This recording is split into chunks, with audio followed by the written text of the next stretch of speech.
वसुदेवसुतं देवं कंसचाणूरमर्दनं देवकी परमानन्दं कृष्णं वन्दे जगद्गुरुं। श्रीकृष्णं वन्दे जगद्गुरुं। श्रीकृष्णं वन्दे जगद्गुरुं।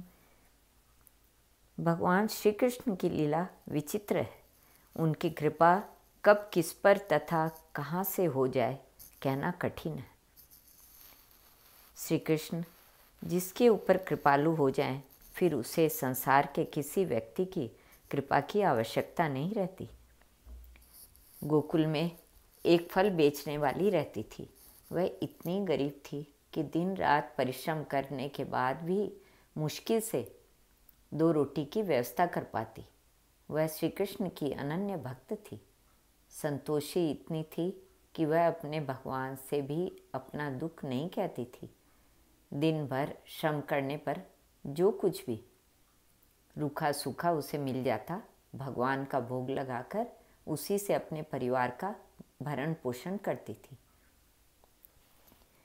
एक दिन वह अपने सिर पर फलों की टोकरी लेकर दिन भर गोकुल की गलियों में घूमती रही, किंतु पूरे दिन में एक भी ग्राहक उसे फल खरीदने वाला नहीं मिला। थक हार कर वह नंद भवन के सामने निराश होकर बैठ गई।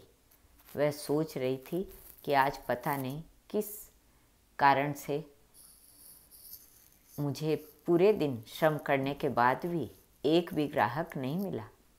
उसे क्या पता था कि आज उसकी जन्म जन्मांतर की तपस्या पूरी होने वाली है। आज साक्षात जगदीश ही उसके ग्राहक बनेंगे। फिर उसे जन्म भर किसी अन्य ग्राहक को ढूंढने की आवश्यकता नहीं पड़ेगी।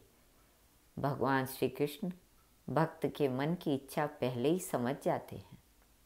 यह फल विक्रयणी के धैर्य की अंतिम परीक्षा चल रही थी। कोई भक्त यदि भगवान की तरफ एक कदम बढ़ाता है तो वे 2 कदम उसकी तरफ बढ़कर उसके दुख दरिद्रता को हर लेते हैं। अंत में नंद भवन के द्वार पर फल विक्रयणी ने अंतिम गुहार लगाई।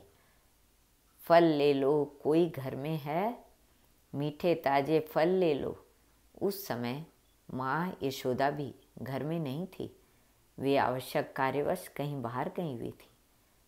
गोपाल घर में अकेले थे और भक्त पर कृपा करने का सुंदर अवसर आ गया था। श्री कृष्ण ने इधर उधर देखा। कोने की डलिया में धान रखा हुआ था। उन्होंने अपने नन्हे नन्हे हाथों की अंजलि बनाकर उसमें धान भर लिया और फल बेचने वाले की ओर दौड़ पड़े। उनकी अंगुलियों के बीच से धान गिरते जा रहे थे। उनकी कृपापूर्ण दृष्टि फल बेचने वाली पर लगी हुई थी। भक्त और भगवान के मिलन की अद्भुत घड़ी थी। उन्हें ध्यान ही नहीं रहा कि उनके हाथों से धीरे धीरे सारा धान गिर गया। जब गोपाल फल बेचने वाली के पास पहुँचे तो उनकी अंजलि में केवल 2 धान बचे हुए थे। उन्होंने फल विक्रयणी के पास पहुंचकर कहा, ये धान ले लो और बदले में फल दे दो। फल बेचने वाली भगवान गोपाल को मुग्ध होकर देखती रह गई।